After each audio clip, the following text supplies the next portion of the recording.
What is the role of compliance in ESG? Find out as Tom Fox and Matt Kelly take a deep dive into this subject and take on a little bit more on this episode of Compliance Into the Weeds.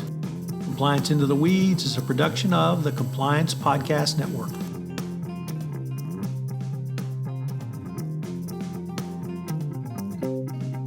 Hello, everyone. This is Tom Fox, the voice of compliance, back again with Matt Kelly, the coolest guy in compliance, for another episode of Compliance Into the Weeds.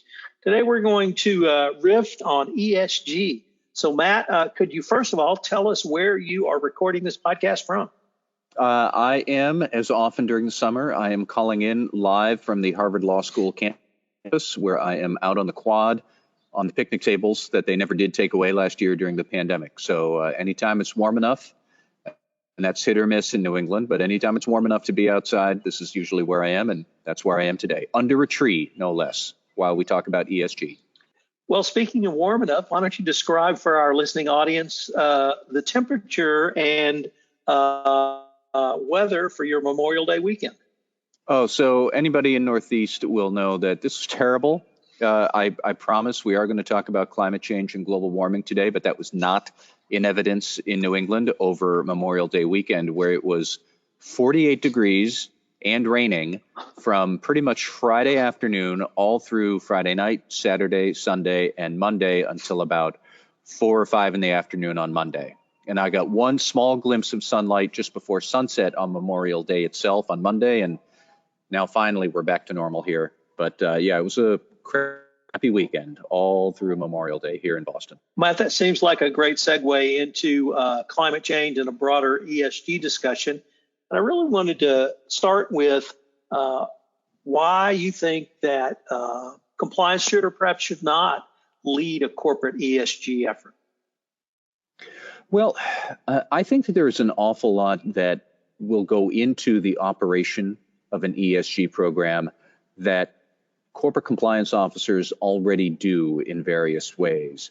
So you're going to need to do some of the mechanics of it, such as finding a framework to build a good system of policies and procedures, internal controls, documentation of your company's effort to move toward a certain standard of operations, not quite identical to a standard of good conduct, but very similar to, we want standard of good operations for ethical sourcing, for minimal greenhouse gas emissions, or for the S part, social justice, anti-discrimination and fair labor and gender and pay equity and other things like that. And a lot of that is somehow rooted in or very close to a lot of regulatory compliance efforts. So ethical sourcing is going to be very similar to a human trafficking statute that you might have to comply with in the UK or Australia or California. You might be looking at whatever filings you have to submit to the Equal Employment Opportunity Commission, those EEO1 reports that splice out pay across gender and equity and managerial levels that large companies have to file every year with the EEOC. Well, that's going to be very similar to the data that you collect for, say, any sort of pledge you make for pay equity across racial and gender lines. So there's an awful lot about training, policy and procedure, internal controls that is to get a good ESG program, you're going to have to do all of that. And I think compliance officers, compliance functions, more than just about any other business function, they're already well suited to that. And maybe another way to say it is, okay, if it wouldn't be the compliance program, who exactly would be in charge of this then? I guess maybe you could argue for the legal department, but a lot of what's rooted in ESG is just you're rooted to core ethical values about environmental protection or equal treatment of employees and workers in your enterprise. I like lawyers, I like corporate legal functions, but they are more about minimizing legal liability for the company. That's not the same as picking out some core ethical values or core ESG performance values and building a program to achieve those. So I think compliance would be a very natural candidate for ESG. Matt, one of the things that every compliance practitioner does that wasn't in your list is a risk assessment. And Yep. today, I think you posted an article about Bank of America and their materiality map. And I was really struck by that. I was wondering if you could describe how BOA came up with that and how that could be used as not perhaps a risk assessment, but a starting point to build out the rest of your ESG functions as well. Well, so the root of that post was that last week I was hosting a webinar on ESG and its overlap with compliance programs. And I asked the head of sustainability at Dell, a woman named Paige Motes, and I think many of you might know Paige, and she's a wonderful thinker, a wonderful compliance person, and wonderful now ESG and sustainability person. I asked Paige, what was the hardest part of building a program like that? And she said it is determining the materiality for ESG that you want to disclose to your stakeholders. So it is somewhat like a risk assessment, but in a regulatory compliance risk assessment, you're looking at the regulations that have to say you have to disclose this kind of thing, or you have to file it, even if you don't put it in the 10K or the 10Q, you have to file it confidentially with the regulator, but they give you a fixed point. And then you can say, all right, now we build the processes and controls to gather data that shows we are complying with that point, and we put it in the report, and now we're off. That's the regulatory compliance risk analysis and the risk assessment that you do. Or for financial reporting, materiality is spelled out in accounting principles, and generally it's going to be, say, about 2% of any line item in your financial statements. Well, for ESG, you don't, at least right now, and maybe that will change, and maybe we could talk about that later, but as of right now, companies don't really have that many fixed points that say this is a material ESG item that you will need to track. You get to define that yourself. So back to Paige at Dell, Paige was saying that a lot of her job at first was developing materiality standards and thresholds and priorities by talking to stakeholders. And that's a very broad range. It can be investors, it can be regulators, it can be your customers, it can be your vendors, it can be your employees. I would guess probably especially for, say, for European companies where labor rights are much stronger and you have works councils. But you have to think through what the materiality is. So that was Paige telling me that. And I said, all right, so basically I went and Googled ESG materiality assessments, and Bank of America had a very good one that I used to show an example where B of A executives talked with several dozen, well, they hired a consulting firm that works in ESG issues. And the consulting firm worked with B of A executives and several outside groups like civil rights leaders, environmental groups and whatnot, conducted an extensive series of interviews to figure out what are the important ESG metrics for a firm like Bank of America, where fair lending might be a very high priority because it's a bank, as opposed to conflict minerals, which, Bank of America doesn't do any mining, so it doesn't have to have conflict minerals as a major concern, as opposed to, say, an extractive business like oil and gas or a minerals mining business where conflict minerals would be a very high concern. But anyway, so here's Bank of America doing these interviews. They developed eventually 29 metrics or points of materiality points they wanted to include in their sustainability reports. And then they mapped them out on a coordinate map. And along the bottom, it is this issue's importance to the business. Along the vertical axis, it's this issue's importance to stakeholders. And where are these issues on that coordinate grid? And therefore, what is on the upper right corner would be the issues that are material both to the success of the business and are material to the stakeholders and their concerns about Bank of America. So for Bank of America particularly, and they have a very nifty chart that I put on my post, that would be things like consumer financial protection, employee diversity,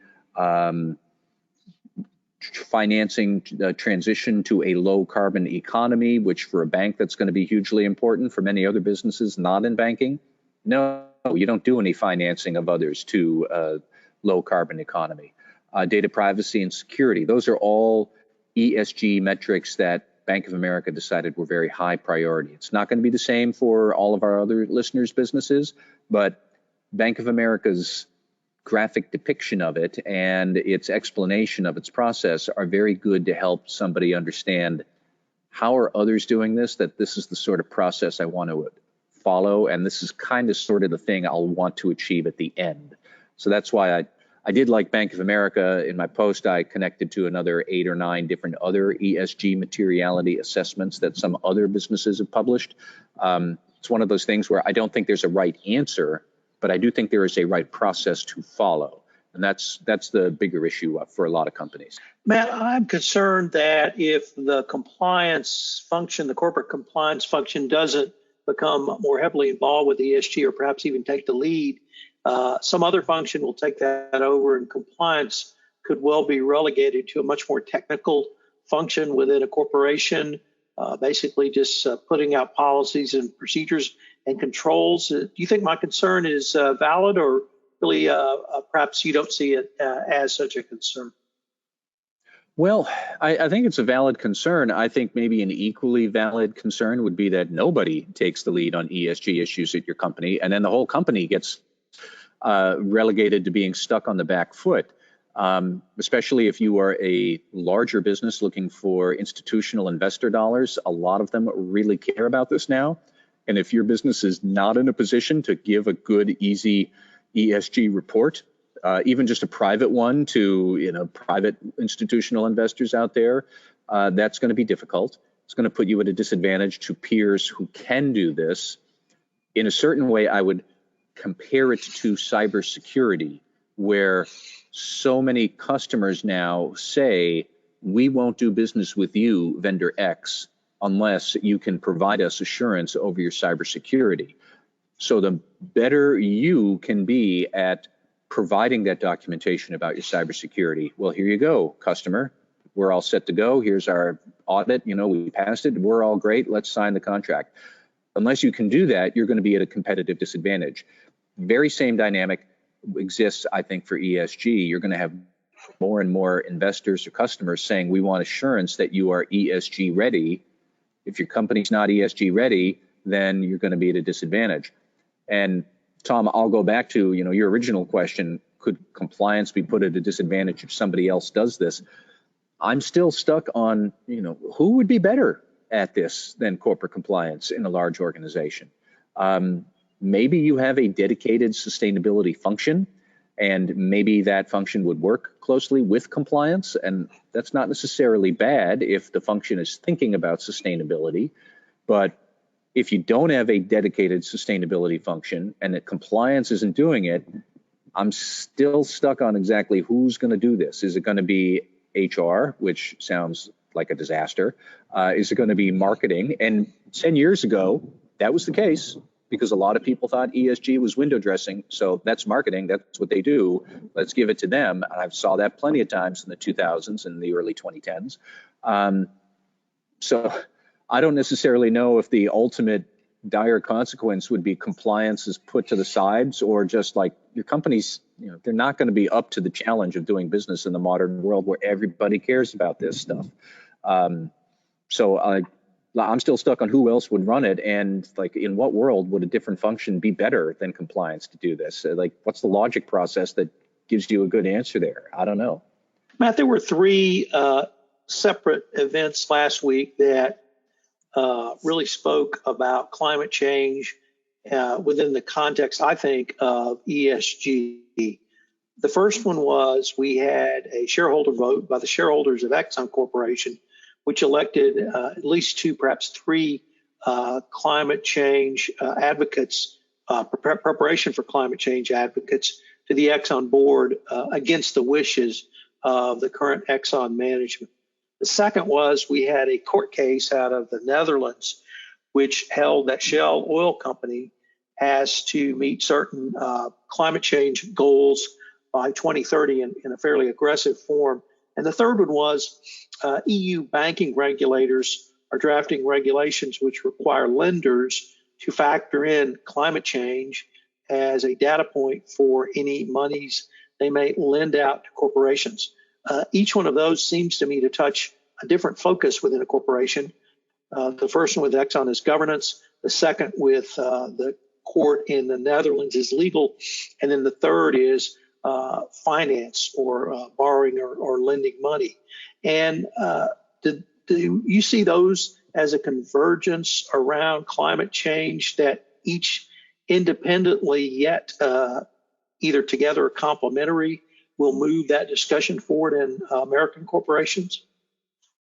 I do, yes. I'll take Exxon first. And I was intrigued there that I don't know how much was Exxon's loss to these ESG advocates and investor advocates. How much was this a battle just that they were trying to keep ESG off of the boardroom discussion? Or, like, look, folks, Exxon has not been doing well lately because oil is going to have a limited future.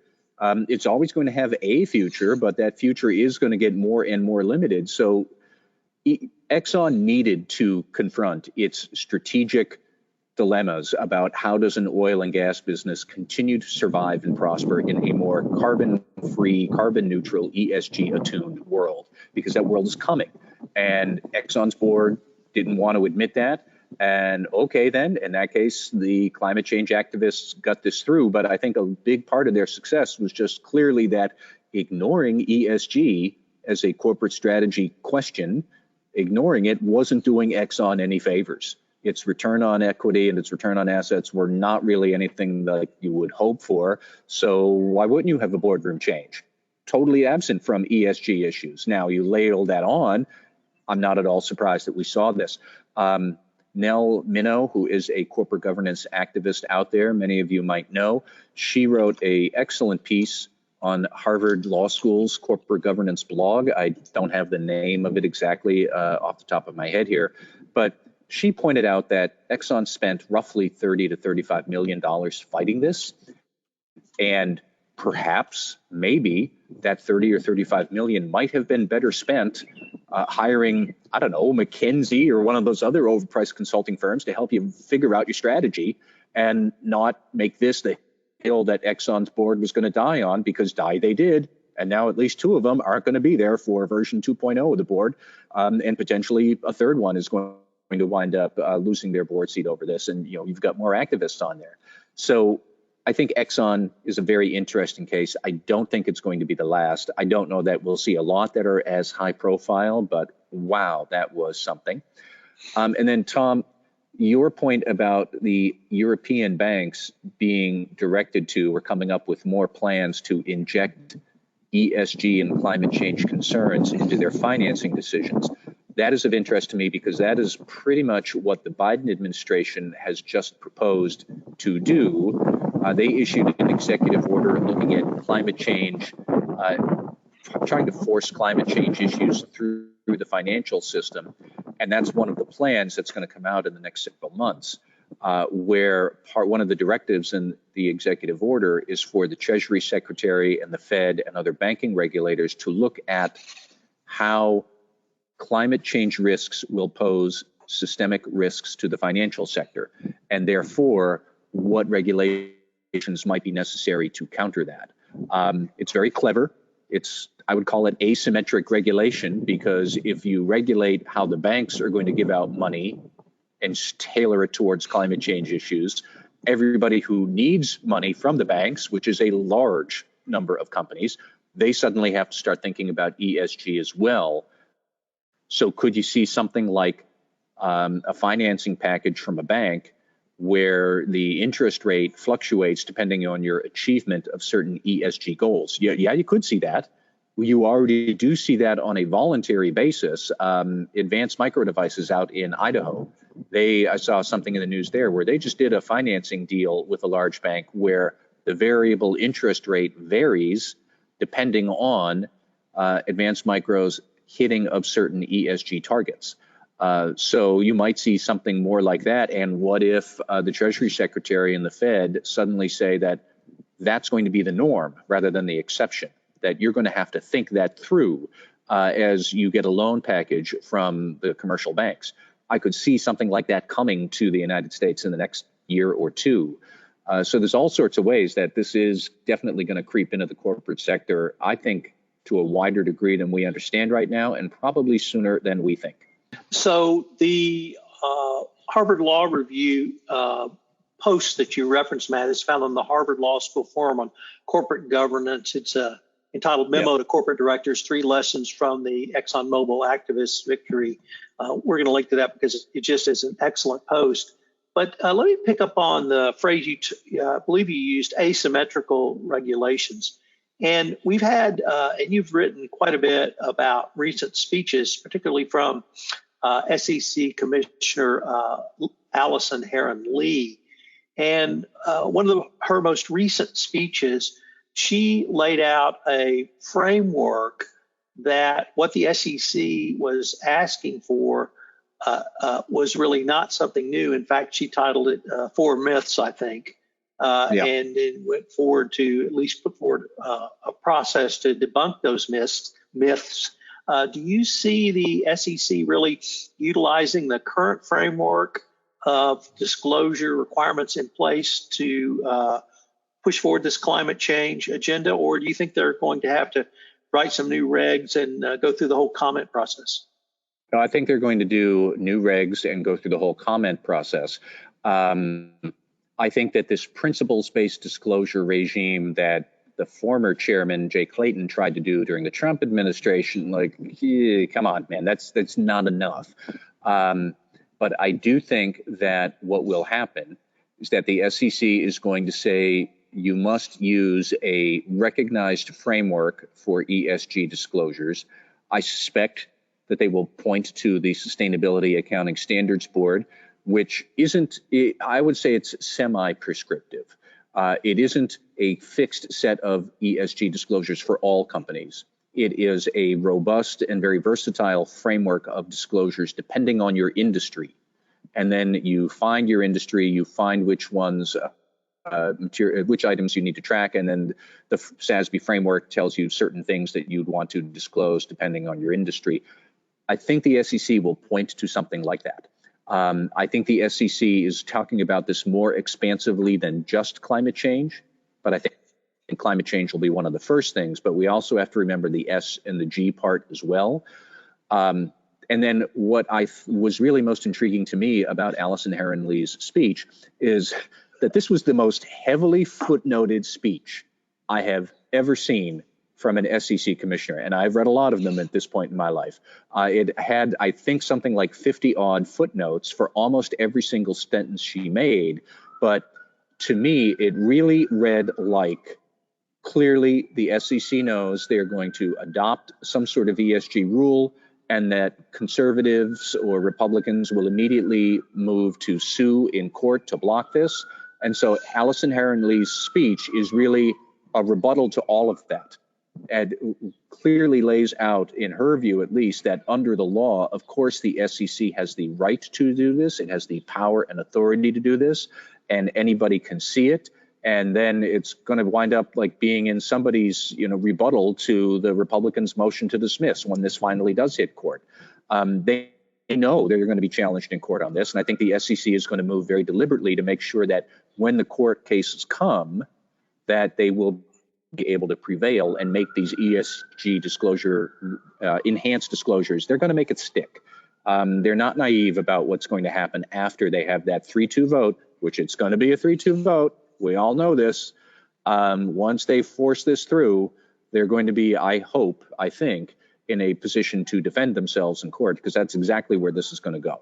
That seems like a good place to end this podcast, but I'm sure we'll be visiting on this topic quite a bit down the road. All right, Tom, thank you.